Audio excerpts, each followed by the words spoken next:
Welcome back. You're listening to Get Real with Bob and Stacey. You're joining us for our Leaders and Legends segment. We have a very special guest with us on the phone today. Multi-published author and editor, Cynthia MacGregor. Welcome to the show, Cynthia. Hi, thanks for having me. It's a pleasure to be here. So I want to give everybody a little background on Cynthia. We've had some authors on the show before, but I don't think we've ever had one that has written over 100 published books. Cynthia has, in fact, written over 100 published books, writing for both adults and kids. That total does not even include the many books she has ghostwritten for clients. She also does other writing and editing for clients. She formerly hosted and produced 2 TV shows that aired in South Florida market, Solo Parenting and Younger Every Day. Her books are available from Amazon.com by special order in many bookstores, or you can visit her website at CynthiaMacGregor.com. Cynthia loves her work. She says, "I can't wait to bound out of bed in the mornings and get started." She claims she's the happiest person in the world. There's no one in the world that she would trade lives with. So, Cynthia, let's go into some of the books that you have. One of them is called Don't Quit While You're Ahead. What is the idea behind this book? Well, there's an old adage, quit while you're ahead, and I say no. I say there's more in store for you. There are 2 songs that kind of inspired the book. One is actually by the same title as my book. It's called Don't Quit While You're Ahead. It's from the musical The Mystery of Edwin Drood. And the last line is sing out, don't quit while you're ahead, sing out, there's more in store for me. And I think that's a great attitude. The other song that inspired the book is called The Olive Tree, and it's from a Broadway show later made into a movie in the 1950s called Kismet, in which Robert Wright and George Forrest wrote a song about a fool who sat beneath an olive tree and had a wondrous thought. Why be content with an olive when you could have the tree? And then, being a fool, he went to sleep and forgot about the whole thing. And the person singing the song was behind the tree and heard it, and says, "That which has lulled you to sleep, fool, has awakened me." It goes on. I'll spare you singing it because you don't want to hear my singing voice. Your listeners will tune out in droves. But anyhow, the thoughts expressed by these 2 songs, too many people stop too soon. They reach a good point in their lives. They make manager at their place of work, or they start a business and make it successful, or they write a book and say, "Hey, I'm an author, I've had a book published." But why stop there? Why stop at manager? Why not climb higher up the ladder, or buy the company, or start your own company in the same field and outpace your former employer? If you have your own business and it's successful, why not make it grow even larger, or start another business? If you've had a book published, why not write another one? I've had, as you said, over 100 books published. People call me the Energizer Bunny. I just keep going and going and going. And why stop at whatever point you're at? Keep going. There's more in store. That's awesome. One of my favorite books is 3 Feet from Gold. And at the beginning of the book, they share the story of the gold miner who's like digging and digging and digging for gold. Finally, he gives up and sells off his mine and everything, dirt cheap because there's no gold there. And the next guy comes in and buys it and digs 3 feet more and hits all the gold. So many times in life, I think we're 3 feet from gold and we end up giving up just a little bit too soon. So who is the audience for the book Don't Quit While You're Ahead? One more thing about what we were just talking about, to your next question. Is that the idea behind the book is not only for monetary success, but also for satisfaction and enjoyment and personal goals. It's true of not just business, relationships, and even hobbies. Now, you were asking me who the audience is for the book. Anyone who recognizes that if some is good, more is usually better. But most especially people who are anywhere between recently started out and not yet retired, who have achieved some degree of success already and might be tempted to just enjoy the level of success they've reached without striving higher. And I know one of the chapters in your book is provocatively titled, "The Opposite of Success is Not Necessarily Failure." Can you explain that? Sure. Quitting before you've reached your full potential. That's you can be moderately successful, but not have gone as far as you could if you tried. Why give up now? Right. The opposite of success can be failure, sure, but it can also be failing to succeed to the degree you could if you applied yourself and kept climbing and trying and striving. That's great. That's really interesting. So what are some of the reasons that you believe people don't live up to their true potential? Well, first of all, fear of failure if they try. And secondly, believe it or not, fear of success.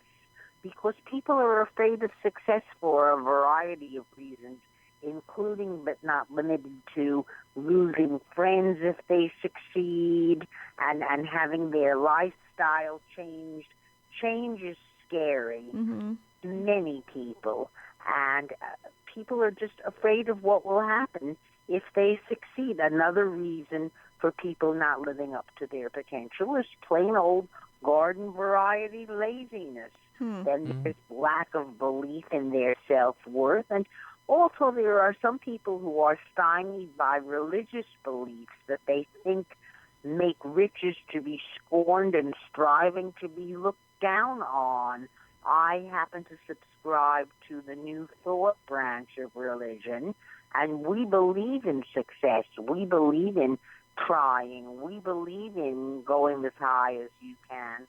We don't believe that richness and trying for success are sins or anything like that. To the contrary, we think that they're good things, but there are people whose religious beliefs are strongly at variance from that. Another reason people don't live up to their potential is complacency. Okay, I'm here, it's good, and they just don't try. And like I said, fear of change, that's a big one. And I think those are the ones. And maybe limiting beliefs that they think they are living up to their full potential. So it's interesting. How do you get past, like, if you think you've made it to your full potential, how do you recreate the mindset that maybe I could go further? Maybe read the book. Yeah, exactly. Start with the book. By the way, I know we're concentrating on one book and you have hundreds. Is this your favorite book, or do you have a different one that's your favorite? Say my favorite book is Heartfelt the Special Reindeer, which is a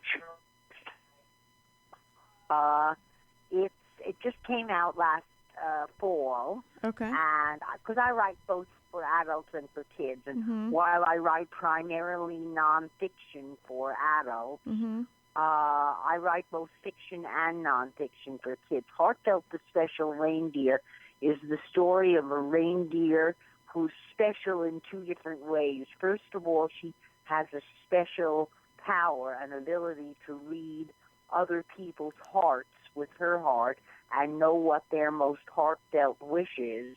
But she also is a special needs reindeer. She has two very short back legs, and her back slopes pronouncedly as a result. But she's a strong flyer, and her most heartfelt wish is to be part of Santa's regular team. He has 9 regular reindeer, the basic 8 plus Rudolph, and she would like to be a permanent member of the team. Right now, she's just a backup reindeer, kind of like a spare tire. If Santa, if one of Santa's reindeer gets sick or something and can't make the trip, he has a stable of backup reindeer that he can call on, and Heartfelt is one of the backups. But her most heartfelt wish is to be a member of regular member of Santa's team. And the book details what happens one Christmas when he needs to call on the help of a backup reindeer, and Heartfelt gets the tag and saves Christmas for Santa. I won't give away the whole story, but she saves Christmas for Santa by dint of her special power, and Santa asks her to be a regular member of the team from now on, and that's how Heartfelt's own most heartfelt wish comes true. That's my favorite book of them all. It really is. Sounds awesome. So you must write a lot. Like, do you spend your entire days writing, or what else do you do besides writing? Well, besides writing books, I write for clients, business materials, and whatever I'm hired to do, basically. And then I edit. I do a lot of editing, everything from editing books for other writers to editing you name it, I edit it. And then I do ghost writing. I ghost write books for people. For one thing, if somebody wants to show that they're an expert in their field, which, of course, attention and customers or clients, they may know an awful lot about their field but not know much about writing. And so they call a ghostwriter to write a book for them so that they can get their name out there. If you walk into, let's say, a lawyer's office, and on the waiting room table is a book, How to Something or Other, by the lawyer's name, you're going to think, oh, he really is an expert in his field. And you're more inclined to hire him to do your work. And nobody has to know that I really wrote the book with information from the lawyer. I mean, that's not fudged. That's for real that he gave me all the information in the book, but I did the actual writing. Or not a lawyer, a hairdresser, or an interior decorator, whatever, so I do ghostwriting. And then besides that kind of ghostwriting, sometimes people come to me with ideas for books, nonfiction or stories, fiction, whatever, and they know what they want to write, but they can't write. They have the idea, but not the facility to write the book, and so they approach me and ask me to ghostwrite the book from their outline or from their notes or from their information, and I do that. So, and I don't get any credit as a ghostwriter. You're hidden behind, you're the man behind the curtain. Don't pay any attention to the man behind the curtain from The Wizard of Oz, and I'm the man behind the curtain.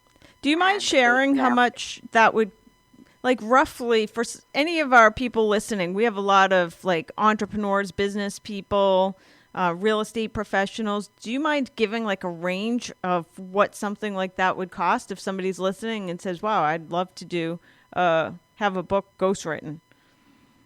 Well, if it's a full-length book, and if it's if I get the information easily, and I don't have to do research or spend hours and hours and hours on the phone with the person, if they, they send me good notes or a good outline, somewhere in the range of $1,000 and up.